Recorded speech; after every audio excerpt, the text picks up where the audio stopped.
And the principle on which this technology operates is actually quite simple. It's all about understanding Tesla's studies on the electromagnetic spectrum. The way it works is that the electromagnetic field created around the ship is strong enough to literally bend light. See, in Tesla's understanding of physics, gravity is a byproduct of the electromagnetic spectrum. Einstein proposed that gravity could bend light, but gravity is the weakest force in the universe. And it really doesn't make any sense that light can bend under gravity's power. But under Tesla's model, it actually makes sense because the sun, for example, is a giant electromagnetic generator.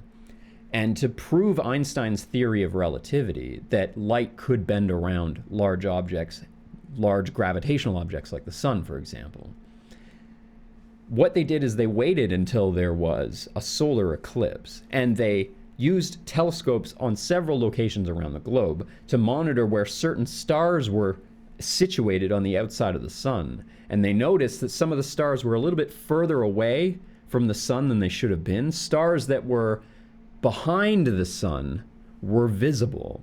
And the only way that's possible is if the light from those stars bent around our sun. See, Einstein likes to believe that it's because of gravity, and technically it is, if you understand what gravity actually is. But under Tesla's model, it's because of the electromagnetic field that's created by the sun. That is what's strong enough to manipulate the electromagnetic wave of light that's coming from that star. See, everything in the universe is ruled by those three principles. Those are the trinity of old religions: God, the Son, and the Spirit.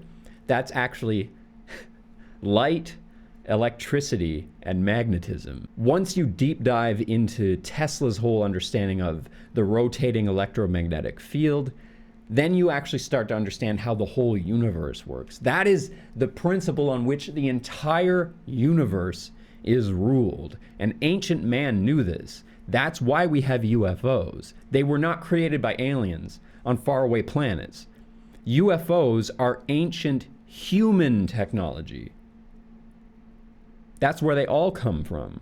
So if there are people on this world today that are not us, that make UFOs, and they visit us, chances are they are ancient humans or ancient people from this planet who stuck around, probably hiding somewhere, like in deep underground military bases, or possibly even in Antarctica.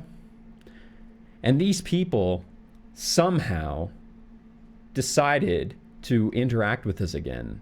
Maybe because they want to study us, they feel like they rule over us, they feel like maybe they're responsible for us in some way, or maybe they're just tired of the way that we keep fucking everything up.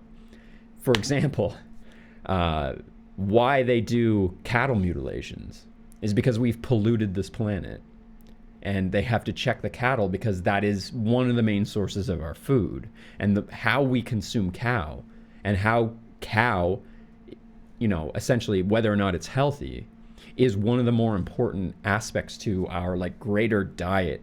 So if we're eating unhealthy cows, then we become unhealthy as well. Einstein, the reason he made his grand unified theory is in my mind, that's him admitting defeat on the theory of relativity. Now, don't get me wrong, relativity works really well. The math behind Einstein's theories are quite perfect in that functionally they work very well. However, Sir Isaac Newton also had his own understanding of gravity, his own understanding of how the bodies in space rotated and moved around. And under his model, for example, if the sun were to just suddenly disappear, like it would just pop right out of existence, under Newton's model, the Earth would know that immediately and immediately start veering off into empty space. But under Einstein's model, it would take 8 minutes for the Earth to realize that the sun was gone before it stopped rotating around that spot and then veering off into space. And that's a huge difference. 8 minutes is forever in the grand scheme of the fourth dimension. We use Einstein's theories today because they are the best theories that work today. And Tesla never bothered making like a theory that we can all use to determine how the universe works. Some of the people in his think tank did, and we never really accepted those theories. Einstein's E equals mc squared, the theory of relativity, that was about binding a bunch of different physics principles together in a way that we can use them. But even Neil deGrasse Tyson and some of the greatest astrophysicists in the world today will admit that we only use Einstein's theory of relativity because that is the one that works, not because it is right, only that it is the best. And one day when a better one comes along, we'll use that one. But in my humble opinion, when we finally reach that better understanding of physics, it's going to look a little bit less like Einstein's understanding of how the universe works. Space-time doesn't bend. Space doesn't even have properties. How can space bend if it's literally the absence of properties? Think about that. It literally makes no sense. But if planetary bodies are creating their own electromagnetic fields, and that is what makes things sort of cling to them and rotate around them, I think that the next theory of physics is going to look a lot more like Tesla's understanding of physics. And I feel like that's going to answer the biggest problem that we have with the cosmos today, and that's the balancing pencil principle. The idea that the universe should be expanding at a certain rate, and though we see that expansion, certain bodies are able to stick together that probably shouldn't. Maybe even entire galaxies shouldn't exist under the Big Bang model because the force of the expansion should be so great that they can't stay together. Gravity isn't strong enough to account for that because gravity isn't what people think it is. However, if it's electromagnetism that's holding those principles together, it's holding those bodies together, that answers the problem so much better than saying 90% of the energy and mass that exists in the universe, we just can't see it.